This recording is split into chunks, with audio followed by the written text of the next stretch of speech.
Hello everyone and welcome to my video on solving quadratics using the quadratic formula.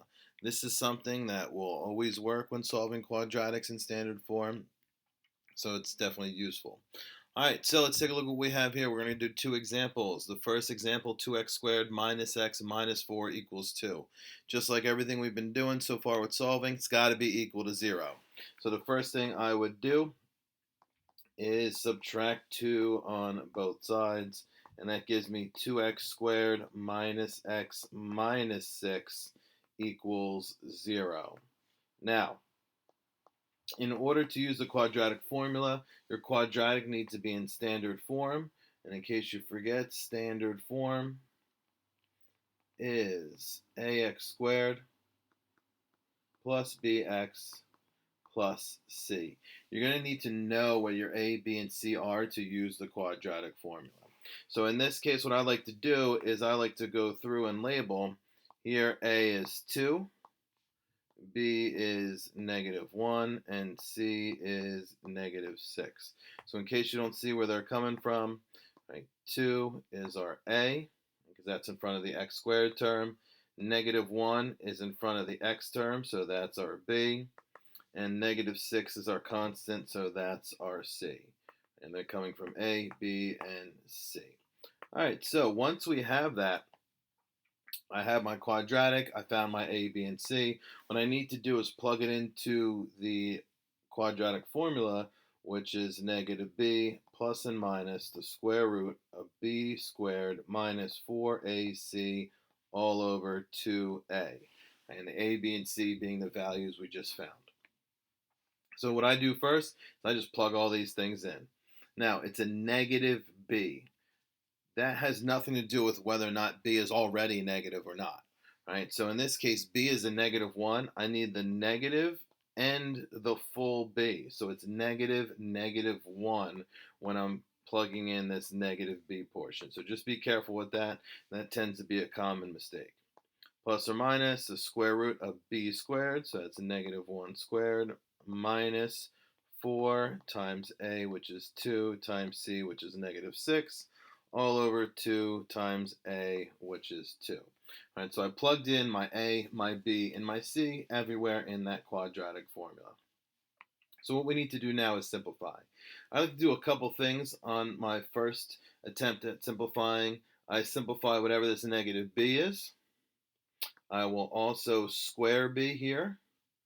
And I will also find what minus 4ac is.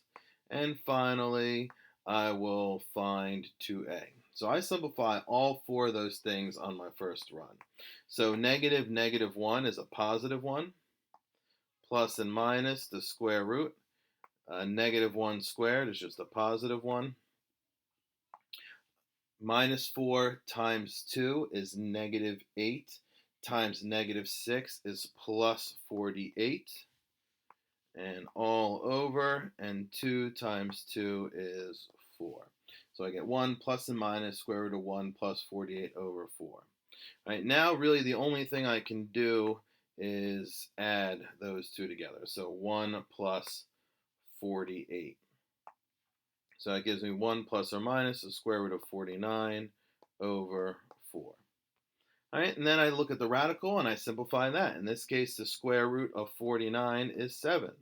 So 1 plus and minus 7 over 4. All right, and then what I need to do is, since the square root became an integer, it was a perfect square, I'm going to actually have to make this two separate problems, one where the plus and minus is a plus and one where it's a minus. So 1 plus 7 over 4, 1 minus 7 over 4. And I'm just going to simplify these down. And this became two problems. 1 plus 7 is 8 over 4, which is 2. 1 minus 7 is -6 over 4, which is -3 halves. And that gives me x equals -3 halves and 2 as my two answers. And so that's a lot of work there going through, putting it in standard form, finding your a, b, and c, plugging it into the quadratic formula, and simplifying down until you get your final two answers. Again, we have to keep going since the radical was a perfect square. All right, example 2, same thing. The first thing I want to do is get it equal to 0. So in this case, that's adding a 5 on both sides. So 8x squared plus 6x plus 5 equals 0. And in this case, my a is 8, b is 6, c is 5. So I'm going to plug those things into the quadratic formula. Negative b plus and minus the square root of b squared minus 4 times a times c all over 2 times a. Okay? So then we're going to get negative 6 plus and minus the square root of 36 and minus 160 all over 16. Okay, so you can see here, 6 squared was 36, minus 4 times 8 times 5 is negative 160, and 2 times 8 was 16. All right, so now I'm going to need to simplify what's inside the radical. So that gives me 36 minus 160 is negative 124 all over 16. All right, so what I need to do now is simplify that radical. So negative 124 is 2 times 62, which is 2 times 31, and 31 is prime. So that gives me negative 6 plus and minus. There were two 2's, so they're going to go out front of the radical. It was negative, so that means an I is going to go out front, and a 31 left over, so that's going to be square root of 31 all over 16. All right, now, once you're at this point, what you need to do is look in 3 spots to see if there's a common factor. 1, 2, and 3. If all 3 of those coefficients or numbers have a common factor, you can divide that out. All 3 need to have it, though, not just 2 out of the 3.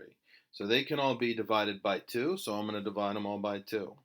Negative 3 plus and minus. The 2 here becomes a 1, so just I. Root 31 and 16 divided by 2 is 8. And those are my 2 values of x. Negative 3 plus I root 31 over 8, and negative 3 minus I root 31 over